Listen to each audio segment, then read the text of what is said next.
தாய் வீட்டு சீர் மாதிரி எங்க அண்ணன் ஸ்டாலின் தர்ற மாதாந்திர சீர்னு எந்நேரம் தமிழ் சகோதரிகள் மணமகிழ சொல்றாங்களே, அதுதான் விடியலின் ஆட்சி. தூத்துக்குடியில நடைபெற்ற விழாவில் ஒரு மாணவி பேசினார். என் குடும்ப வறுமை காரணமா கல்லூரிக்கு போய் படிக்க முடியுமா என்ற சந்தேகம் இருந்துச்சு. பணம் இல்ல, அதனால வேண்டாம்னு என் அம்மா சொல்லிட்டாங்க. புதுமை பெண் திட்டத்தை கேள்விப்பட்டு என் கல்லூரி செலவை நானே பார்த்துக்கிறேன்னு சொன்னதும் என் அம்மா சம்மதம் தெரிவிச்சார். ஆனா தினமும் பஸ்ல போகணுமே என்று அவர் சொன்னார். அதுக்குத்தான் விடியல் பயன் இருக்கேன்னு நான் சொன்னேன். ஆக 2 திட்டங்களையும் பயன்படுத்தி கொண்டு இன்னைக்கு நான் படிச்சுட்டு வரேன். அந்த மாணவி சொன்ன சொற்கள் தான் விடியலுக்கான சாட்சி. பள்ளி குழந்தைகளுக்கு காலை உணவு திட்டத்தை உருவாக்கி இருக்கிறோம். இந்த திட்டத்தை பத்தி மதுரை மாணவி ஹரிணி சொல்லி இருந்த அந்த காட்சியை நான் வீடியோல பார்த்தேன். நான் தினமும் காலையில சாப்பிட மாட்டேன்.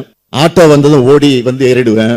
சாப்பிடாம வந்ததால ஸ்கூலுக்கு வந்ததும் தண்ணி குடிச்சிடுவேன். ஆனா இப்போ கிச்சடி பொங்கல் கொடுக்கறதுனால தெம்பா படிக்கிறேன் அப்படின்னு சொன்னதை கேட்டப்போ நான் முதலமைச்சரா பொறுப்பேற்றதற்காக மிகவும் பெருமையும் மகிழ்ச்சி அடைகிறேன். அதனாலதான் தமிழ்நாடு மாணவ மாணவிகள் என்ன அப்பா அப்பான்னு வாய் நிறைய அழைக்கும் போது அளவில்லா மகிழ்ச்சி அடைகிறேன்.